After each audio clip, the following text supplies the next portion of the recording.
Hello दोस्तों, मंगल लक्ष्मी के आज के एपिसोड में आपने देखा कि मंगल द्वारा नील को ईशाना और अक्षत के कमरे से दूर रहने की चेतावनी से होती है। मंगल उसे गुस्से से कहती है कि अगर वह उनके साथ रहना चाहता है तो उसे ठीक से व्यवहार करना होगा, अन्यथा उसे वह घर छोड़कर जा सकता है। नील बहस करता है और पूछता है कि अगर वे उसे कमरे में रहते हैं तो उसे कहाँ सोना चाहिए। उस रात नील हॉल में सोने के लिए संघर्ष करता है, परेशान महसूस करते हुए सोचता है कि हर कोई अपने कमरों में आराम से सो रहा है, मुझे यहाँ हॉल में छोड़कर मैं उन्हें सबक सिखाऊंगा। आधी रात को सोम्या जागती और देखती कि नील सोफे पर नहीं है। वह आश्चर्यचकित रह जाती है कि नील कहाँ चला गया। अगली सुबह मंगल घर में पानी भरता देखकर चौंक जाती है। उसे पता चलता है कि यह ईशाना के कमरे से आ रहा है। मंगल दौड़कर अंदर आती ईशाना को जगाती है, उसे पानी के बारे में पूछती है। इस बीच नील मुस्कुराता और याद करता है कैसे उसने रात में जानबूझकर नल खोला था।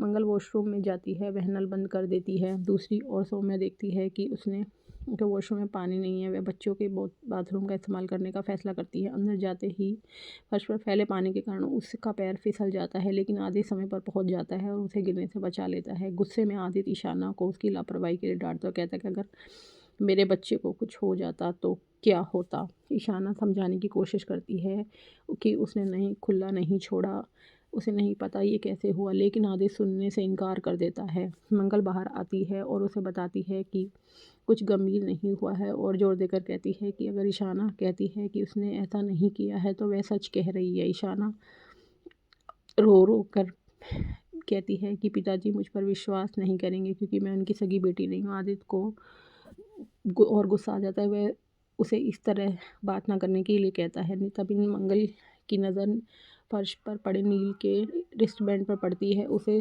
तुरंत समझ आ जाता है कि इसके लिए कौन जिम्मेदार है। मंगल नील से भिड़ जाती है, उसे पूछती है कि उसने ईशाना के कमरे में नल क्यों खोला, वह उसे जानबूझकर क्यों परेशान करना चाहता है। नील निर्दोष होने का नाटक करता मंगल कहता है कि मैंने मंसूरी में देखा है कि तुम क्या कर सकते हो, तुमने सिर्फ ईशाना को डांटने के लिए नल खोला है, तुम ऐसा क्यों कर रहे हो। नील उसका मजाक उड़ाते हुए कहता है कि तुम्हारे ख्याली पुलाव हैं। अब मुझे समझ आया कि मेरे पिताजी ने दूसरी शादी क्यों की। मंगल गुस्से में उसे नाटक बंद करने के और ईशाना से माफ़ी मांगने के लिए कहती है ईशाना को और उससे कहती है कि तुम ईशाना से माफ़ी मांगो। नील फिर से इनकार करता है। कुसुम बीच में आती है, नील का समर्थन करती है और मंगल से उस पर आरोप लगाने बंद करने के लिए कहती है। मंगल जोर देकर कहती है कुसुम वास्तव में नील को नहीं जानती। हालांकि कुसुम अपने पोते के पास खड़ी रहती है। सबके चले जाने के बाद मंगल कुसुम से कहती है कि नील गलत है।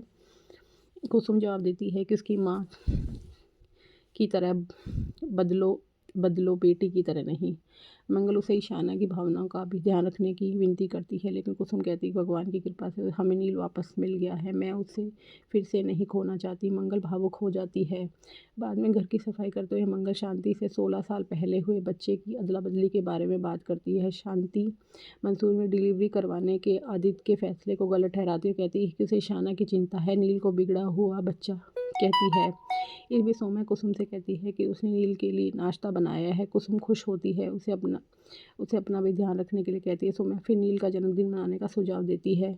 कुसुम खुशी खुशी मान जाते कहती कि वह आदित्य से बात करेगी। शांति मंगल को सलाह देती कि अब जब उनका उत्तराधिकारी नील आ गया है तो वह ईशाना को अच्छा महसूस नहीं कराएंगे। कुसुम बाद में आदित्य को बताती है कि अगले दिन नील का जन्मदिन है, उसे मनाने पर जोर देती है। मंगल भी बातचीत में शामिल होती है, उन्हें याद दिलाती है कि आज ईशाना का भी जन्मदिन है। वह दोनों को साथ मिलकर जन्मदिन मनाने का सुझाव देती है और आदित्य मान जाता है। अब आगे के एपिसोड में आप देखिए कि क्या मंगल नील और ईशाना का जन्मदिन एक साथ मना पाएगी और कुसुम इसके लिए एग्री होगी। अब आगे के एपिसोड जानने के लिए हमारे चैनल को लाइक और सब्सक्राइब कीजिए।